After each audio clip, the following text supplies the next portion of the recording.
And here we are, week 12 of loose skin recovery. I had the fleur-de-lis pandectomy. I have been documenting the journey of recovery, and it is now week 12, which is not technically 3 months. It's been 12 Mondays since my surgery. The 3-month mark will officially be on the 17th, which is another 8 days, so another week until 3 months. And so this is kind of the 12 weeks, 4 weeks each month, 3 months, but it's not 3 months. Anyways, this is 12 weeks. I'll get right into it. So a couple things.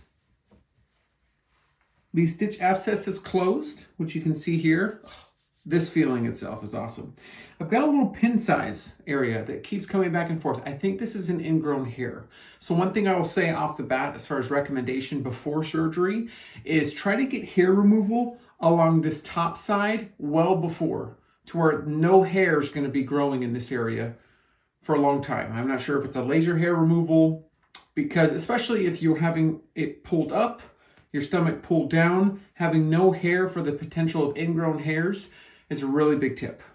So you can kind of see how it's looking. The doctor herself wasn't too happy with how the belly button looks. It's not drooping. It's kind of just a, kind of look in the mirror here as I'm looking. It's just there. So still have my chest, which you can see here. That's something that I'm hoping to get done in January. Essentially, the doctor would like to cut into this portion here and cut all the way across and get the sides here with this. And so that chest surgery, hopefully in January. I have a GoFundMe. If you can contribute towards this final surgery, I would appreciate it. But this is essentially where we're at 12 weeks in. You'll notice a lot of redness. The reason for this is I have scar tape that I've been using. And this scar tape's been fantastic. It's on my Amazon storefront, but this is essentially something that I've been putting on the incision area. Now, because of my working out with this and the sweating, it does get red, but it's not infected. It's not, essentially, it's just a surface redness that I'm putting Manuka honey and arnica. So the reason why I have this here, this is a first aid kit for the house, but there's almost an entire kit full of stuff that I've been using, and hopefully it will help you and yours. So I'm going to cover this up for now, and then I'll bring it back out. But a couple things I've been doing. Vitamin E oil. Found this at Walmart. It's just the oil itself. Putting that on the skin to hydrate the skin as much as possible. This is the scar tape. I've got this on Amazon. It's the skin color here for myself. There's a transparent and a skin color. This is what I got on Amazon. And this is great because it almost gives this sense of security with the actual adhesion or the incision. And what I do now is I typically have this on. I usually wear a wife beater shirt, and then I'll wear my compression when I work out. So I have that extra layer of security and tightness. Just a few days ago, I ran for the first time. I ran over a mile, and the next day I ran a 5K, and I'm starting to get back into groove of running. Now, as far as lifting, I am starting to lift very light, so like a 15-pound kettlebell, which I was doing up to 50 pounds before, doing 15 pounds, doing a lot of elastic band workouts, a lot of elastic, like a great example, I'll tie, and you'll see my workout of the day where I'll tie a elastic band to my ankle, and I'll actually rotate across my body for some shoulder work. It's just elastic bands. It's not actual weight itself, but it's slowly kind of warming up to the lifting idea. So this scar tape has been instrumental. I've had different forms. This is the arnica gel, which has been, I feel a difference when I pull this on. It's almost like a topical relief. I just found this at Walmart, and it's the Walmart brand Equate. It's the arnica pain relieving gel. It's with capsaicin, I think it is, but I just found this. It was only at a certain Walmart. I have 3 in my city. Only one of them had this, and it's a roll-on. So I'll simply just roll it on to the areas that I'm either sore or are tender. Now, as far as condition of the skin, I am still very tender, and it's to the touch a bruise. You can see it is still swollen in this area, and it has specifically been around this kind of, I guess, saddlebag area that it has been the the swelling or the retention of water. You can see that was the incision point for liposuction that they did along here. What she's going to do is when she does the surgery on this side, she's going to pull this up. And so a lot of the excess that droops, especially on this side, you'll notice this droop, that'll be brought up. But you can see on both sides, this is essentially where my flap, I always remembered being able to, and I'll lift this up so I can kind of talk and show you, is that I always remembered having the skin and being able to put my finger underneath and seeing my finger through the, like it was just skin, so I can kind of go back and forth with it. Well, this is where it kind of peaked to be the extra skin. And then that's where my belly button was typically right around here. It drooped. And then that's where the excessive kind of skin was. And so when she brought it in, she brought it up. This is essentially just something that has still tender to the touch, still has some water retention.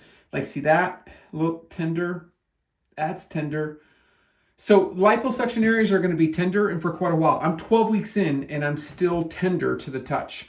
Now, I know that the redness is probably causing a focal, but the incision itself, I've got a little bit of a kind of divot here, and then you can kind of see how the incision kind of goes up and around. I'm kind of seeing where the incision actually was, and I don't know if I'm getting a toll-free call. I'm not sure why, but you can kind of see where the incision lies and where the redness is. This is 12 weeks in, mind you. You can see the kind of stretch marks have kind of settled in. I've been able to stand up straight with no issues. So the stretch marks that needed to stretch in order for me to stand up straight are pretty much there.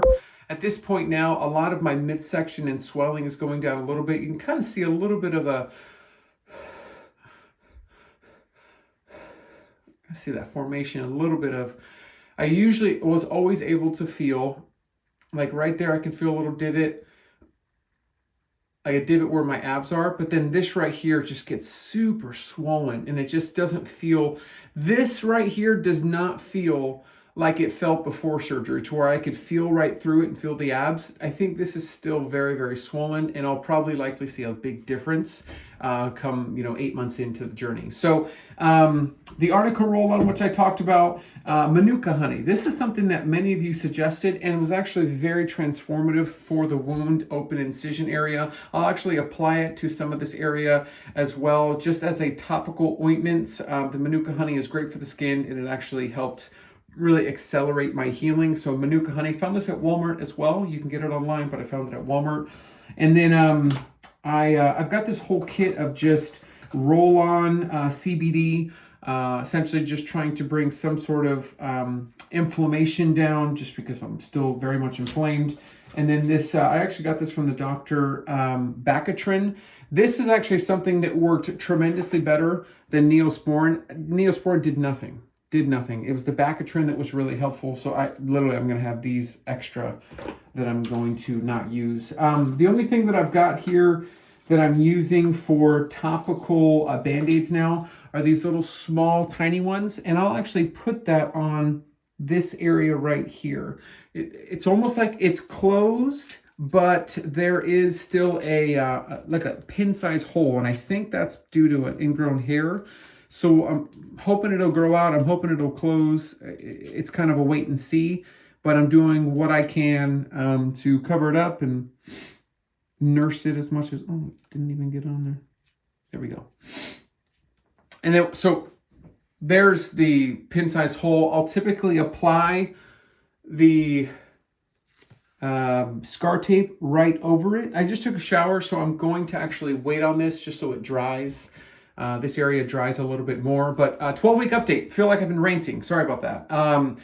Going to the physical gym, commercial gym for the first time tomorrow. Going to lift some legs. The reason why I'm doing a commercial gym, even though I have a home gym, is mainly because of the leg machines that are available at the commercial gym that I don't have in the garage. So that's what I'll be doing. But here you go.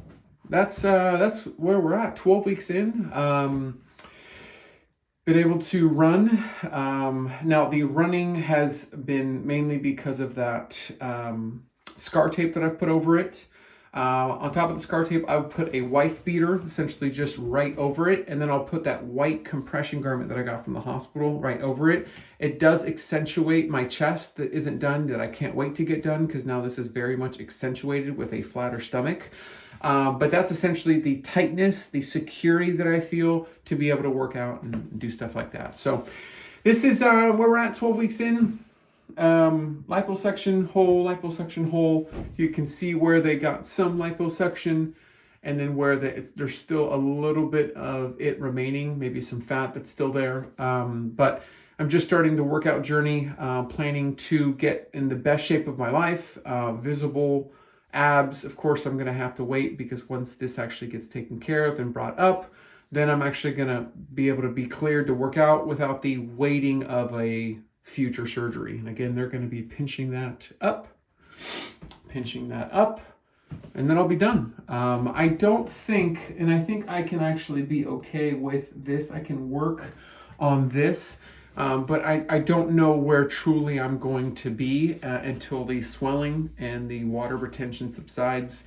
The scale is still the same. It hasn't dropped. And at this point now, I'm just proceeding with working out, doing what I can with what I can. Got a couple runs coming up, some half marathons, some marathons, and going to start looking at running a little bit more to train for that. Other than that, that's it. That's all. Week 12, here we are. Not bad compared to where we were. Some good stuff coming. So thanks for tuning into this particular video, not episode, that's the podcast. This video. If you can subscribe. Yeah, why not? Hey, subscribe, YouTube. But if you can contribute to the GoFundMe campaign for the chest. Some of you definitely made this happen, and I appreciate it. If you can help out with this. Reebok has not responded to my calls on making the Reebok logo as my 3D nipple to pay for the chest. But I think just for the chest surgery itself, and what she needs to do is $7,700, and I'm about $235 into that goal. So I'm close, and I'm hoping to get it done in January. But that's it for this video. Again, if you need any items here, I think I've mentioned them in the video. Hopefully it'll help. But it's what I'm doing to take care of the skin, take care of the incision, being able to now lift and run 12 weeks later is a very much an exciting thing, and it took until 12 weeks until I felt comfortable that I could. So if you're having a major incision, I forgot to mention this real quick. If you're having a lot of skin removed, it's going to be 3 months. Expect 3 months, not 6 weeks like they say. Like, oh, you're going to be back working out, back at the gym in 6 weeks. Not if you're having an extensive skin surgery. No. If it's just not even a hip to hip, but a smaller kind of tummy tuck incision, then that might be something 6 weeks in. But if you're having a fleur-de-lis appendectomy, you're having over 5 pounds of skin removed, give yourself 3 months before being able to run or lift, and just mentally prepare for that. So that way you're not expecting to get back into it in 6 weeks, because this has taken 3 months and I'm still not like completely shirtless, just running. I still got the binder. I still need that kind of security to work out. So thanks for tuning into this video, and I'll talk to you maybe on week 13. If you have any questions, drop them in the comments below. See ya.